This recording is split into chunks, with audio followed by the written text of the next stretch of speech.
Hi, everyone. Dr. Jen here. I wanted to take a little time to talk about estrogen metabolism. I posted something on my Instagram talking about E1, E2, and E3, and people wanted to know more. So I wanted to hop on and teach you guys a little bit. So this is also a passion of mine. And in being in October, everyone talks about breast cancer awareness. Well, it should be called Breast Cancer Prevention Month, and we should really know how estrogen works in the body in women, what you can do to protect yourself. So let's first talk about the different sorts of estrogens, okay? And when you talk about estrogen, you might not know that there's three different types that are the main types in our body. So we're going to talk about estrone, which is E1, estradiol, which is E2, and estriol, which is E3. So estrone, the chemical structure, estrone is the least potent of the three primary estrogens. Its chemical structure includes a ketone group, hence the one in its name, estrone, and it's a relatively weak estrogenetic activity. And estrone is produced mainly in the peripheral tissue, such as adipose tissue, otherwise known as fat tissue, and it can be converted from other hormones like estradiol and androgens too. This is a pesky one for men because aromatase takes dear testosterone and converts it to estrone. So that is a problem. So its role is important during menopause when the ovaries produce less estradiol, and it does maintain some estrogenic effects in the body. Estradiol, the queen bee, is otherwise known as E2. The chemical structure is most potent. It's the most potent out of our estrogens and biologically active estrogen. It has a relatively high affinity for the estrogen receptors. It's produced primarily in the ovaries in premenopausal women and is responsible for development and maintenance of the female secondary sexual characteristics. And estradiol regulates the menstrual cycle, promotes breast development, maintains vaginal and uterine health, and influences our bone density. Plays a role in mood or cognition and other non-reproductive functions. Estradiol is your girl hormone that is going to help you with multitasking. And it's a great one. So the third E3 is estriol. Estriol has a chemical structure with 3-hydroxyl, which is OH groups, hence the tri in its name, estriol. So that can be easy ways to help remember these. And it's the least potent of the three primary estrogens. Estriol is primarily produced during pregnancy by the placenta, and it's virtually absent in non-pregnant women and is considered a marker of fetal well-being. Estriol helps maintain the uterine lining and prepare the breast for lactation during pregnancy, and it doesn't contribute significantly to the typical estrogenic effects in non-pregnant women. So it is important to note that there's a balance in relative levels of these three estrogens. This changes throughout our lives. So estriol is the most dominant estrogen in premenopausal women, while estrone becomes more dominant after menopause, which is not necessarily good. So we'll talk about estrogen detox a little bit later and hormone replacement. And then estriol is mainly significant during pregnancy. Estrogen receptors are found in various tissues throughout the body, not just in our reproductive systems. And estrogens play roles in bone health, our cardiovascular health, mood regulation, and more. Hormone replacement therapy may be used to manage hormonal imbalances or symptoms associated with menopause, and specific estrogen use it varies depending on the person's personal health history and their symptoms. So hormone replacement therapy is very, very individualized. So let's talk about estrogen metabolism. And this is what is really important as an integrative medicine doctor. I can look at someone's family history, if they have endometriosis, or if they have heavy periods, or if there is some sort of estrogen receptor positive cancer, or something that makes me think their estrogen detox is just not really good. So estradiol metabolism is mainly in the liver and gut, and it's a complex process involving several enzyme reactions that transform estradiol E2, which is a potent estrogen, into all of these different metabolites. And this metabolism is crucial for regulating the levels of active estrogen in the body and eliminating excess hormones. So you have to make sure that you're detoxifying your estrogens well. So liver metabolism of estradiol first has to go through phase 1 metabolism. This is in the liver. It's the initial step of estradiol metabolism, and it involves the enzyme cytochrome P450. Okay. So we've heard of that before. This is how our liver metabolizes things through these different pathways. So for estradiol, it's P450-3A4 and other cytochrome P450 enzymes. So these enzymes catalyze the conversion of estradiol into several intermediate metabolites, including estrone and estriol. So phase 2 metabolism includes the role of enzymes such as COMT, which plays a crucial role in the transformation of estradiol and metabolites, making them more water soluble and facilitate their elimination from the body. So phase 2 metabolism of estradiol involves conjugation of estradiol and its metabolites, such as glucaric acid, sulfate, or methyl groups. The conjugation processes make the molecules larger and more water soluble, which is essential for their excretion. And one of these enzymes, which I alluded to, is COMT. And COMT, catechol O methyltransferase, is responsible for methylation, which is the addition of a methyl group of the catechol containing compounds, including estrogen metabolites. And it primarily acts on the catechol estrogens, such as 2-hydroxyestradiol. So the substrates that occur with COMT, they can methylate into several estrogen metabolites, including 2-hydroxyl estradiol and 2-hydroestrone, converting them into methyl estrogens. Then the methylation reaction, the enzyme reaction, involves the transfer of a methyl group from SAM, S-adenosylmethionine, to catechol estrogen, resulting in the formation of methyl oxyestrogen metabolites. The importance of this is methylation of COMT reduces the biological activity of catechol estrogens and makes them more water soluble, facilitating their elimination through urine or bile. And this is important because we can, if we're not properly getting rid of these estrogen and estrogen metabolites, then they can recycle through our body, causing more of an estrogen dominance or possible bad things like estrogen, like cancers. So there's these include UGTs, which are groups of enzymes that conjugate estradiol metabolites through glucaric acid. This also makes them highly water soluble, allows for excretion through liver and kidneys. SULTs catalyze the addition of sulfate groups to estradiol metabolites, making them more water soluble to be excreted in urine, and glutathione transferases, GSTs. And they're primarily involved in detoxifying various xenobiotics. GSTs can play a role in the detoxification of some estrogen metabolites by conjugating them with glutathione. So one concern with this part, the phase 2, is I see a lot of women that they struggle with the phase 2 detoxifications when we do a Dutch exam or urine metabolite exam and look at their estradiol detoxification. And a lot of that can be genetic. You can have a SNP or a single nucleotide polymorphism in your COMT gene. So you can thank your parents for that. And this is just something that you need to know your risk. You need to know if that's where you're stuck so you can support that. And we'll talk about that in a little bit.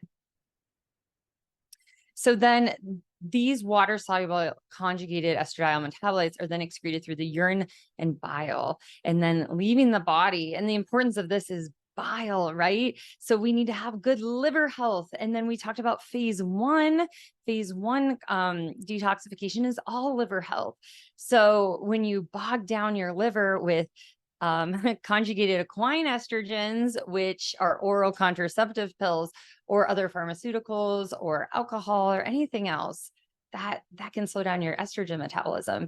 And this is why when we look at breast cancer risk, women used to be able to have a drink a day and not have an increased risk of any cancer, especially breast cancer. And now it's 0 drinks a day. So you really, I get so frustrated during Breast Cancer Awareness Month because we're not talking about breast cancer awareness. We're just talking about mammograms and detection. We're not talking about prevention, which everyone should be looking at their urinary metabolites. So I get all fired up about this. So let's talk about gut metabolism of estradiol.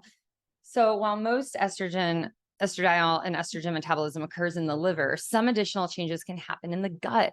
So you have this enterohepatic circulation. So some of the conjugated estradiol metabolites excreted in the bile are reabsorbed from the small intestine as a process known as enterohepatic circulation. And this recycled estrogen undergoes further metabolism in the gut. And this is where we check something called beta glucuronidase in the gut through GI effects testing. And I will get this test on patients with some estrogen dominance type history, because if they have really high beta glucuronidase, well, we need to fix that. Sometimes it's SIBO, sometimes it's just their gut dysbiosis is off and their gut flora is off, and we need to fix that dysbiosis. So calcium D-glucarate is also really nice because it helps clear that out. I actually put a lot of my male patients on calcium D-glucarate to get that extra estrogen off. They don't need it recycling. There's also microbiome metabolism. So in the colon, gut bacteria can deconjugate metabolites, converting them back to their free form. And there's further metabolism in the enzymes produced by our gut bacteria can help modify these hormones. So that's why we really have to keep our gut healthy. So it's also worth noting that the balance between these metabolic processes can influence the overall levels of active estrogen in the body. So for example, phase 2 liver metabolization and excretion can help maintain estrogen homeostasis, while disruptions in these processes can lead to elevated estradiol levels. And this can contribute to hormone imbalances or conditions such as estrogen dominance. And estrogen metabolism, it's also influenced by various factors, including our genetics, our age, our diet, medications, and the composition of our gut microbiome. So this is where you want to have your integrative medicine doctors really talk to you about hormone therapy, all these different medical conditions, and how they impact estrogen metabolism. It is so important. So let's talk about what we can do for this, because this is where prevention lies. So this is what should be talked about on the news channels, at the football game, everyone wearing pink. It's just not enough. October triggers me. So we want to improve phase 1 and phase 2 estrogen detoxification. So let's talk about phase 1. So what can we do to help support and enhance phase 1 estrogen detoxification? So eating a balanced diet, consuming a diet rich in antioxidants such as fruits and vegetables. Why? These help neutralize free radicals produced during the detoxification process. We can include cruciferous vegetables like broccoli, cauliflower, Brussels sprouts, which contain compounds like indole-3 carbinol, I3C, and sulforaphane that support estrogen metabolism. So one thing you could do is eat a lot of broccoli and Brussels sprouts. And what I really like are broccoli sprouts. They're specifically really high in sulforaphane. You could also, we'll talk a little bit more about I3C DIM. So I3C DIM is something that can be helpful. You want to maintain a healthy gut. So gut health is essential for effective estrogen metabolism. Consume fiber-rich foods, probiotics, and prebiotics to support a balanced gut microbiome. And this is also worth saying, testing your gut health and making sure that you are having good nutrient absorption and detoxification through your gut. Stay hydrated. So proper hydration is essential for all detoxification processes, including estrogen metabolism. Aim to drink enough water throughout the day. Stopping to drink some filtered water right now. Also, electrolytes are good.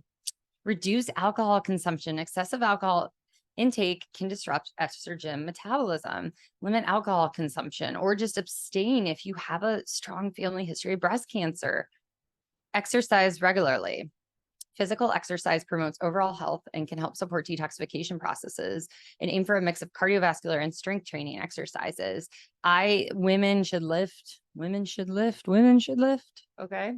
Can't say that enough.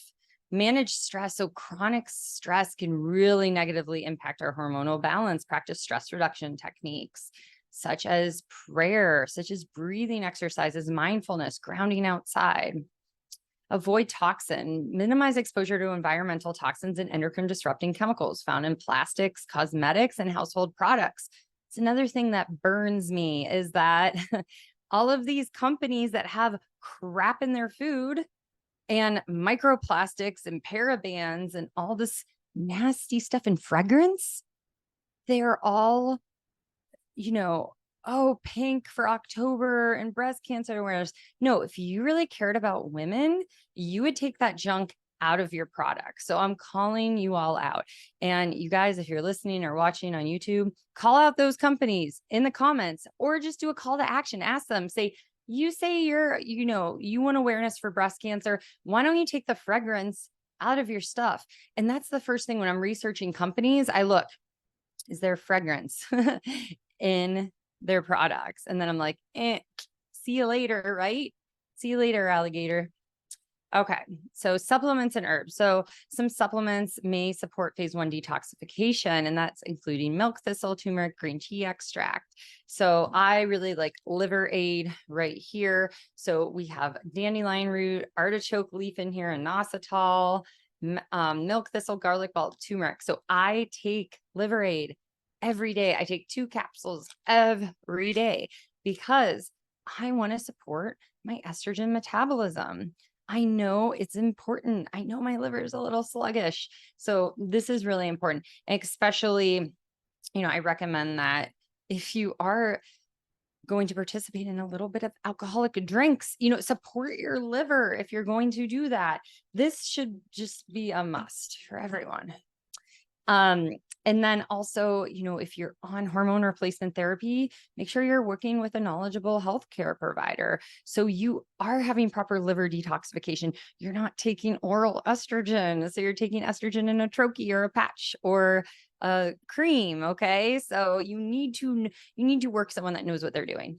And then you can consider genetic testing. This is kind of like what we spoke about earlier about looking at like a Dutch test or something, urine metabolite test. It's so good to look at it. And we look at the piece of the puzzle and look at your phase 1 and phase 2 detoxifications, and we look at your 2-methoxy and 4-methoxy and 16-methoxy. We look at all those different pathways, the good, the bad, and the ugly, and we can really pinpoint this is what you have to work on. So let's talk about phase 2. How can we improve phase 2 estrogen detoxification? So this is the part that involves conjugating estrogen metabolites and making them water soluble for elimination from the body. And some people get stuck at phase 1 and some people get stuck at phase 2. And that's what's so cool about testing is that you can figure out where are you stuck. And this is, I work with clients, I work with patients with this. So I am available because we need to do better for women.